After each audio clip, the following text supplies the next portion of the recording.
Welcome to Ignite and Inspire, a podcast by entrepreneurs who were once in your shoes. My name is Tina Hamilton. I'm the CEO and founder of My HR Partner. As a mentorship co-chair for Entrepreneur Organization of Philadelphia, I created the EO Ignite program, or EOI, to empower and uplift underserved entrepreneurs in the early stages of their organizations. EOI is committed to giving back by providing impactful support through mentorship and educational opportunities. Our goal is to break through barriers, fostering an environment where entrepreneurs can thrive and build sustainable success. Today's guest is Ben Pietrzyk of Uncommon Individual Foundation. Ben's entire world is about mentorship, so I'm so excited to have you here, Ben, today. Thank you for being here. Thank you so much for the opportunity. I'm really excited to talk to you. Oh, good. So tell us first about the Uncommon Individual Foundation. Yeah, so you mentioned the word mentoring, and that is just so true. So it was founded in 1986 as the first nonprofit mentoring organization in the United States. Wow. And it's just a tremendous story.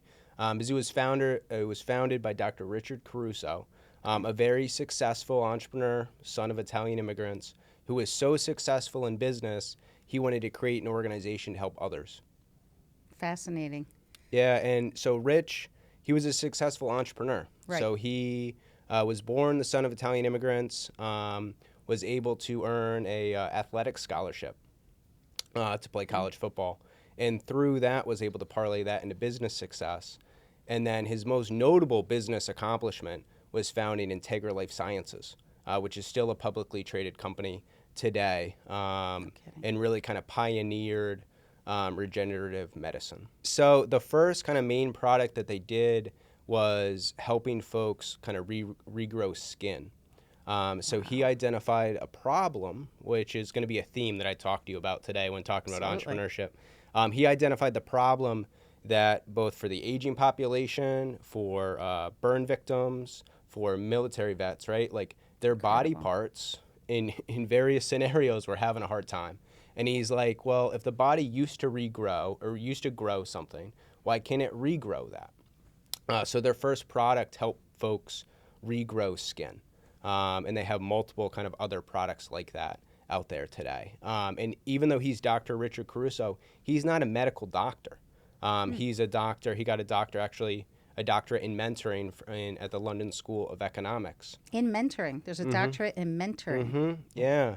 And he actually bought the technology from Ewing Kauffman, the very famous entrepreneur out of Kansas City, and used that technology and was able to kind of grow the team to launch Integra Life Sciences. But he's not an actual medical doctor, but he was still able to create a very successful science company. He sounds like quite a guy. Yeah. Can't imagine. Yeah, just incredible. And right, like you achieve this success, and then it's kind of like, what do you do after you've achieved that success? Right. And he really made a mission of his life to kind of give back and do for others what happened to him. Fantastic. So tell us about the organization he founded. Yeah, so the Uncommon Individual Foundation was, again, founded in 1986, a mentoring foundation. And at the time, mentoring was not a very popular word at all. Sure.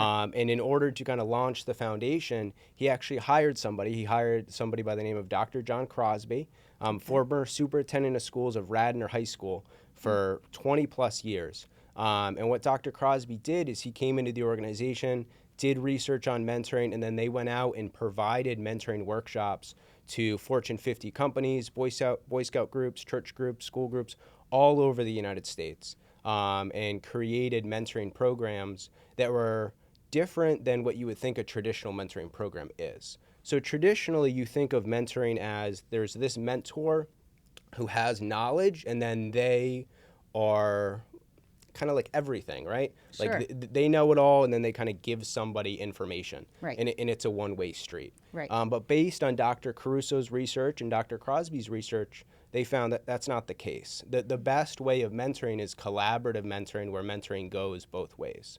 So what they did is they instilled these mentoring programs at various Fortune 50 companies throughout the United States, and kind of set up mentoring programs nationwide. Wow. And these organizations welcome them in Yeah. because it would help what, grow their employees or? Yeah, it would help both grow employees' confidence in their job. It would make them better employees. It would give them kind of a pathway of how to move up and be successful in those organizations. That's fascinating. And kind of full circle, Dr. Crosby actually just ran his last mentoring cycle this year at the age of, and we might have to fact check this, maybe 87, 88 years Holy old, mackerel. with the state of Delaware, and just finished that up, and we had a celebration back in late January.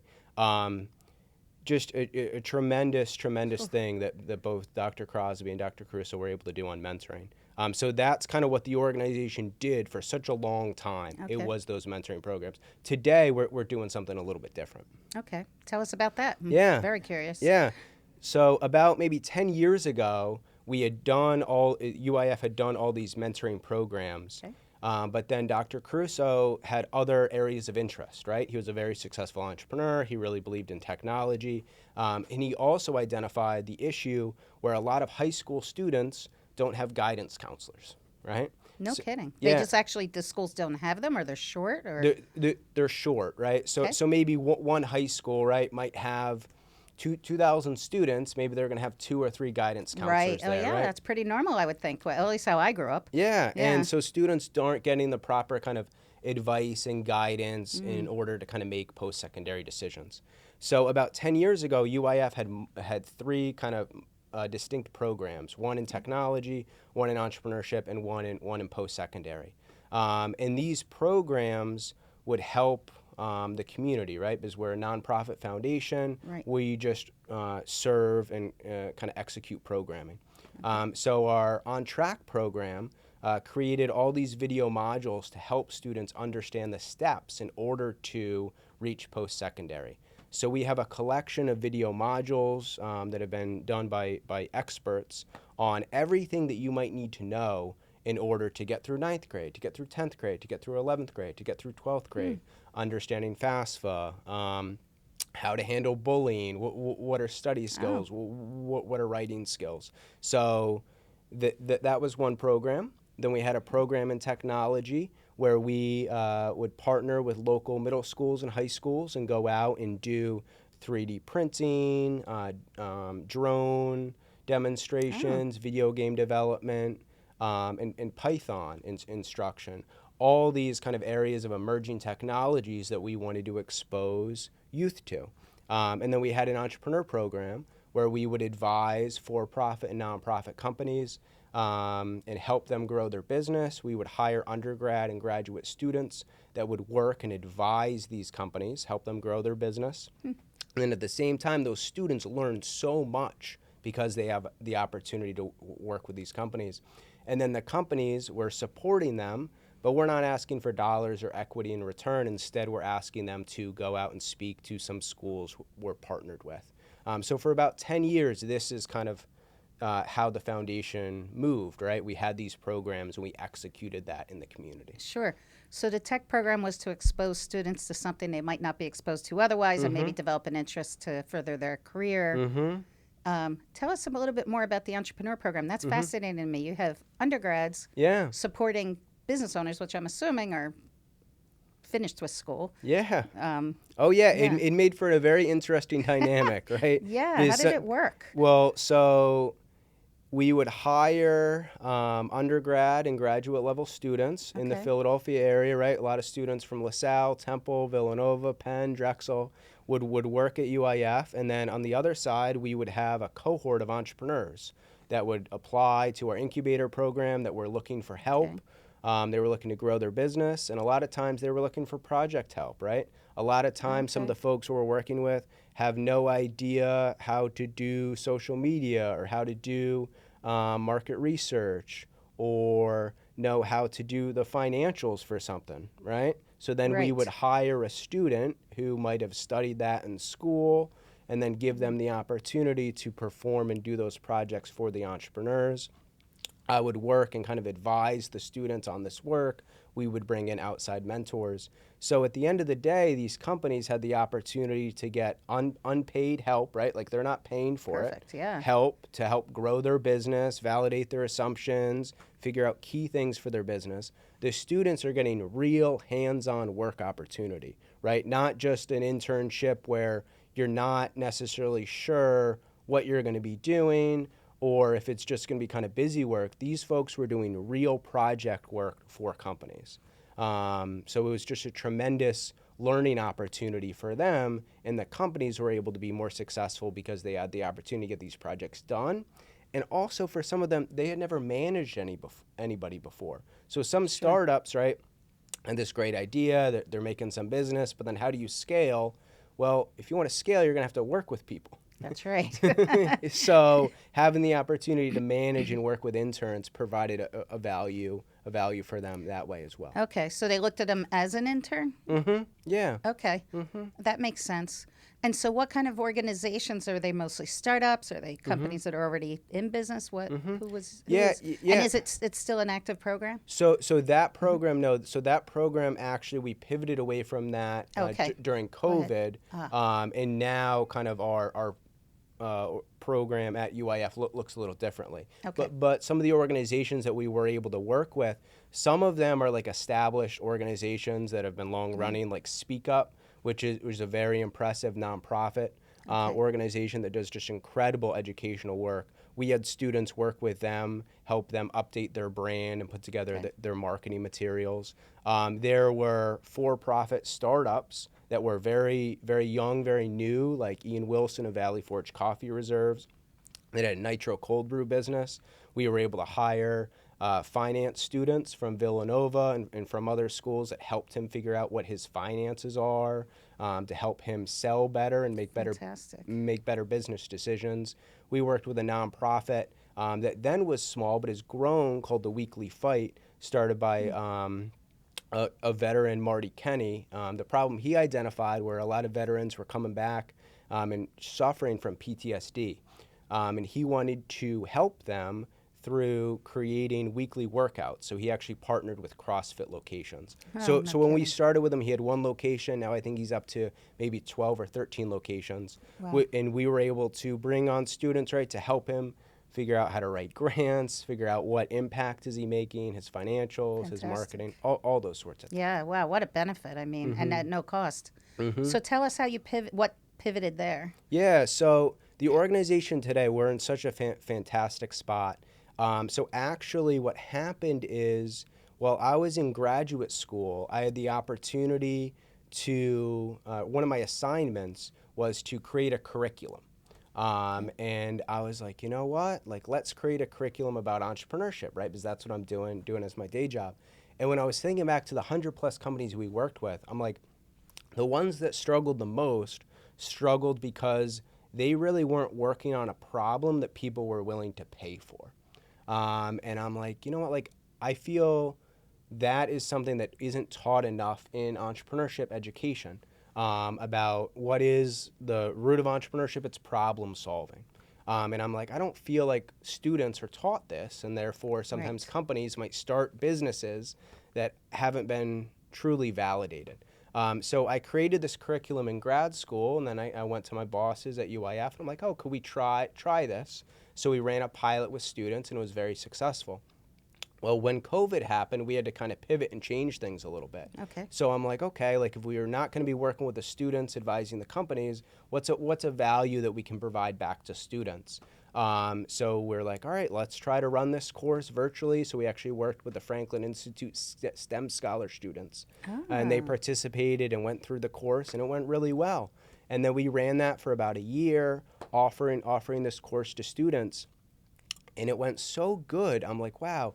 This is a course that they're going through. They're learning all these key entrepreneurial business things, and it's rooted in stuff I learned in graduate school. I think they're going through college level work. So we took that course that we created, we approached some university partners that we had. We're like, hey, like take a look at this. Like, do you think this could be worth 3 credits, right? Would you kind of recommend it for the 3 credits?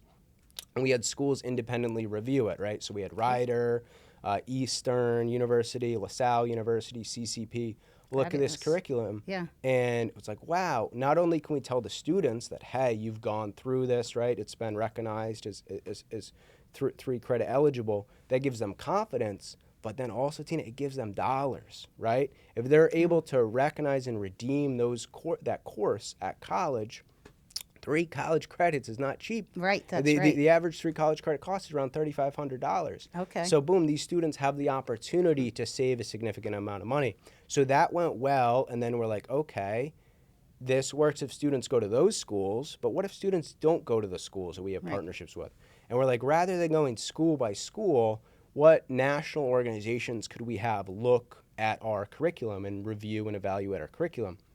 So we identified an organization called NCCRS, which is the National College Credit Recommended Service. I think I got that acronym right. And they looked and reviewed the curriculum and deemed it to be 3 credit worthy. And they have partnerships with over 1,300 schools, right? So it's not a guarantee that the students will see the credit realized, but it's a high probability that students can go through our course and then see that credit recognized over 1,300 schools. So your course remains, whether it was at the initial level or with this new organization, I won't try that acronym, it remains as no cost course? Yeah. So even though it's part of the school's curriculum. Yeah, there is no cost to the student. Wow. So we're able to, again, based on what Dr. Caruso and now like his family has carried on, we're able to offer these courses to no cost to the students, no cost to the schools that we choose to partner with.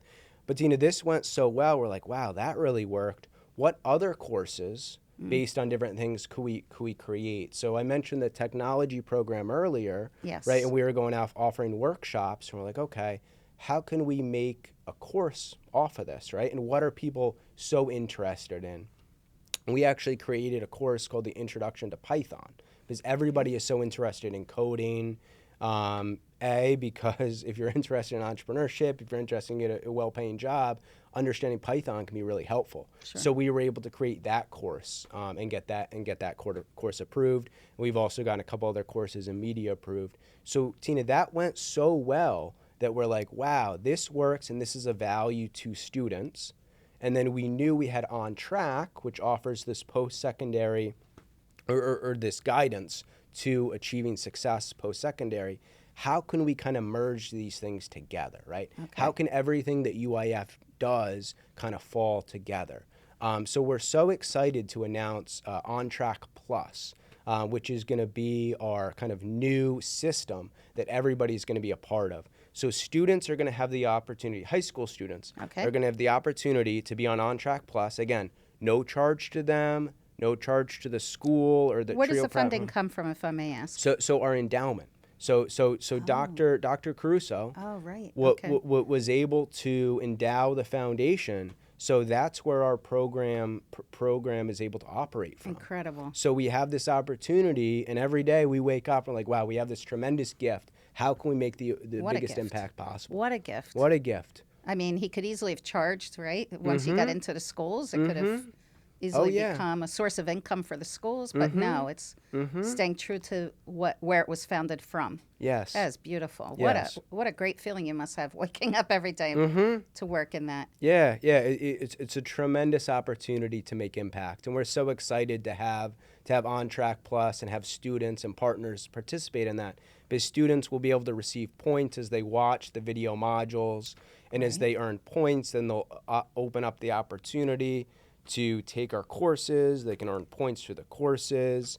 They can get matched up with mentors through the platform. So they're watching these videos. They just are taking whatever time, any time that they can make available to themselves, watching them, gaining points by watching, and then those can be applied to courses. So once they hit a certain amount of points, then they'll be eligible to take courses. But actually, they'll be able to redeem the points for gift cards, for raffles, and then if they earn so many points, they'll be scholarship eligible. So then we'll be able to provide some scholarships to the students as well. And we're looking to partner with other organizations that might want to provide scholarships to students that have almost kind of, verified or validated the right word, right? Like they've shown through their work in the system that they're very serious about attending college and finding success. Right. So there's just a tremendous benefit for the student there. I may be catching you off guard here, but do No, you it's have okay. any stories, any success stories that you can Oh share? yeah. Oh, so Yeah. many. Yeah. I feel so blessed to have the opportunity to work here. And I'll give you one success story. Just recently, maybe last week, heard one of the students who finished our inaugural intro to entrepreneurship course, right? So this was 2019. His name is Eli. He was a senior at William Tennant High School. He went through, wasn't quite sure what he thought his path was going to be, right? And he really took to the idea of like entrepreneurship as like problem solving, like you need to like test assumptions, like do the research. And I just got to notice that he graduated early from the place where he attended college and accepted a job at Deloitte. And is starting there this spring, right? So there's one example of kind of the college example, but then we have examples of students who have gone through and kind of helped grow their business. There's a student by the name of Layla who was a student that we worked with through HopeWorks, which is just a fantastic organization that works in Camden and Kensington. Just a plug for HopeWorks and everything they do there. I think we've spoken with them. Yeah. POI, and she was able to kind of use what we worked on to kind of better like her clothing business. Oh, okay. So Fantastic. we see success, right, for students going through and learning to then help them achieve college success and find a good job. But then we've also found students who are able to take our resources and use that to better and kind of grow better businesses. Because the beauty of what you're doing, everything you're doing, especially around entrepreneurship, is creating freedom. Because you can go to school and get a job and have a career and a path, and you can pretty much assume what that path can be and where it caps off at, perhaps. Where with entrepreneurship, it's endless, right? Yeah. They can create, and especially you're working with some people from maybe inner city or maybe underprivileged, et cetera, that might not have an opportunity to create their own future and change the trajectory of their entire family's life through entrepreneurship. And not to say that college isn't good for that. Of course it is. I'm mentioning we're focusing on entrepreneurship here, and I just think that's brilliant. Yeah, because the course is designed so the students are able to work on a problem, opportunity that they're passionate about. Right. So they can walk away from the class with, hey, this is the business that I want to go into. Yeah. This is the Beautiful. for-profit, nonprofit business that I want to go into. And the students that we work with, in one way, I'm so excited to continue collaborating with you, is one recent assignment that we have for the students is something called a career connection assignment. Oh. Because I forget who I've heard it quoted as, but like you can't be what you can't see. And for a lot of the kids we work with, they might want to do certain careers, but then when I ask them, I'm like, hey Ben, like I know you mentioned you want to be a nurse. Do you know any nurses? No, I don't know any nurses, but I want to be a nurse, right? Or I want to work in real estate, or I want to own a clothing company. They don't know anybody that does that. So I'm like, wow, like I want to have like an assignment as part of the course. So now we're able to match these students up Oh, we'd love to. with the different entrepreneurs, different people we've worked with, and make this an assignment for the student. And what I really love about it, Tina, is we connected back to like the mentoring philosophy started by Dr. Caruso and Dr. Crosby, where in mentoring, you always thought it was all kind of about what the mentor says and what the mentor does, but the mentee actually needs to initiate and needs to kind of lead that in order for a mentoring relationship to be successful. So we connect these high school kids, right, with a career person they're interested in, but then it's on the high school kid to reach out, to ask the questions, right? Because we have to put that on them, not just like, hey, this is just kind of what we're going to give you, this is the advice. We're trying to put them in a scenario, in an environment where they're the ones kind of reaching out and asking for it. And it's an invaluable life skill right there. And they're bought in. Because they've made the initiative. They've taken the step. That is beautiful. You know, that reminds me of, I've done some volunteer work, and we were just talking about that, where I've gone into other countries to help them develop skills, et cetera. And it's always been the same method of the person we're helping, no matter how hard off they are, has to participate 50% of the way. Like, has to be a one-on-one kind of thing. It can't be us just giving. Yeah. And the whole idea behind it is empowering them. And I'm thinking about that. And on a side note, before we go, you had mentioned that you do some volunteer work. You have your own program. I'd love to hear about that real quick before we end. So it's both empowering, but it's sustainable. And that's right. Yeah. And that's really so. I work with a couple different projects in the Dominican, and I'm most proud of the work we do with an organization called UIF, which is a nonprofit that was founded back in 2015. And it was all kind of founded on kind of the philosophy of asset-based community development. And the best way to develop communities and develop areas are finding what assets are there in the community, what strengths do people feel like they have in the community, and how can you help them harness those strengths to build things, right? We did a lot of work and a lot of research. Before we started the organization, we read Toxic Charity and Charity Detox, 2 books by Robert Lumpton. We attended a conference, and we were so passionate based on years and years of work and partnership in the Dominican Republic, for me, starting since 2008. And we're like, how can we best help our friends in these communities down there? And you said it, right? It's not about what can we give, what can we provide, right? It's like, how can we work together? Right. And how can we listen to what these communities both have and what they need, and then build programs off of that. So our most notable success with On the Wave is we recently just had a medical clinic down there that was recognized by the Department of Public Health in the Dominican Republic. It was actually recognized as like the best polyclinic like in the area. And the reason that we focused on a medical clinic is when we went down there for the first time, maybe in 2016, the community we partnered with, Angostura, the biggest problem that they had was they didn't have effective and accessible medical care. Okay. This is a community, Tina, that is 2 rivers away from the main road.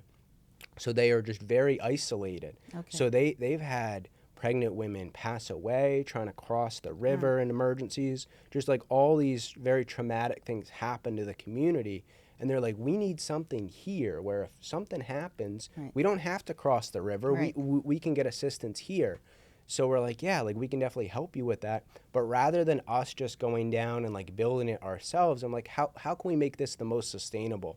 So we did research. We went and we spoke to hospitals in the Dominican Republic, and we learned if we build it with the community and with the Dominican Republic government, we can get it recognized as a clinic, and then the Dominican government will provide the medication, will provide the nurse. Perfect. So it is just so sustainable.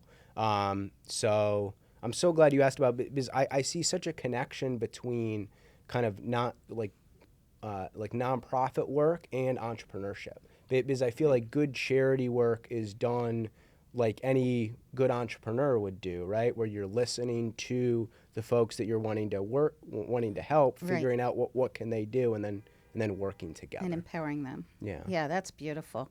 What a great, you're just a great guy, Ben. I love all that you're doing, all that you're involved in, and really supporting our community and communities far away. So thanks for sharing all this. I appreciate everything you're doing and enjoy working with you, and look forward to continuing to work together. Thank you. Thank you. Thank you for the opportunity. Yeah. If you'd like to know more about Entrepreneurs Organization or EO Accelerator or EO Ignite, go to eophiladelphia.com.